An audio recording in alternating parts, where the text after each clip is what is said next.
Good afternoon, ladies and gentlemen. Today I would like to talk to you about an ordinary man whom God called to do an amazing and extraordinary work for him. Today I'd like to talk to you about Moses. See, even as a small child, God was with Moses. Even when there was terrible danger, as Pharaoh ordered that all the baby boys be killed and thrown in the Nile River, God was protecting him. If you read in Exodus chapter 2, you'll see that his parents hid him as long as they could. And when they could hide him no longer, his mother took him down to the river, placed him in a basket, and sent him along his way, praying that God would deliver him. And indeed he did. Pharaoh's daughter, the princess of Egypt, found the boy and took him in as her own child. See, God had a plan for Moses' life, and no one, not even Pharaoh, can question or challenge God's plans. As Moses grew up, he was treated as a prince and educated in all the ways and knowledge of the Egyptians. Even now, God was preparing him for the amazing work which he had for him to do. When he got a little bit older, he decided one day that he would go out and see his original people, the Israelites.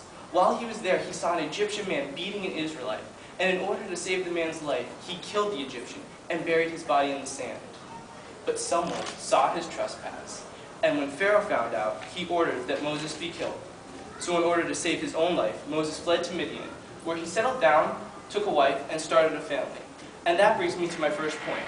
There is an ordinary. This is where Moses was right then, in the ordinary.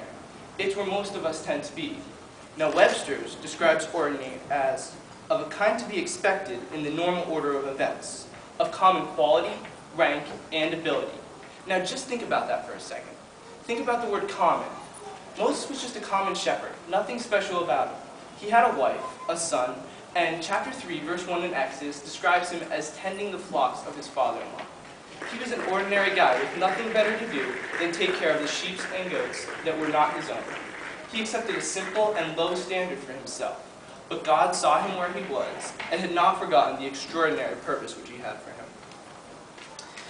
If you'll read with me in Exodus chapter 3, starting with verse 2, it says, "Suddenly the angel of the Lord appeared to him as a blazing fire in a bush. Moses was amazed because the bush was engulfed in flames, but it didn't burn up. Amazing, Moses said to himself, why isn't the bush burning up? I must go over to see this. When God saw that he had caught Moses' attention, God called to him from the bush, Moses, Moses. Here I am, Moses replied. And in verse 10, God says, Now go, for I am sending you to Pharaoh. You will lead my people, the Israelites, out of Egypt. See, God came to Moses while he was still in the ordinary and called him to be extraordinary. And that's my second point. God calls each and every one of us to be extraordinary. See, this was the amazing plan that God had for Moses' life all along. But Moses, being comfortable where he was and fearing this extraordinary work, challenged God and questioned him in verse 11, saying, But who am I to stand before Pharaoh? How do you expect me to lead the people out of Egypt?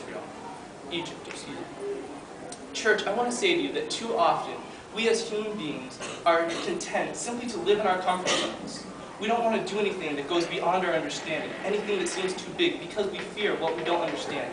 But that's not what God intends for us. He has in store an extraordinary, an amazing plan for each one of our lives, which will bring glory and honor to his name. So finally, after arguing with God, Moses decided to follow his calling for his life and went to Egypt. And this is my third and final point. God doesn't call us to do it alone.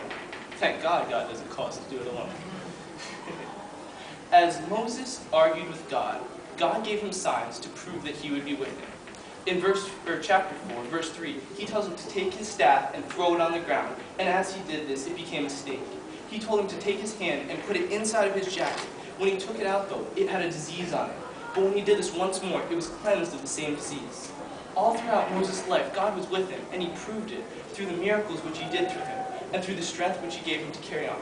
And even as a greater example, Peter, on the day of Pentecost, when he did not know what to say, but the Holy Spirit spoke through him, and through that message, 3,000 were brought into the kingdom that day. Church, God works in our lives because he loves us.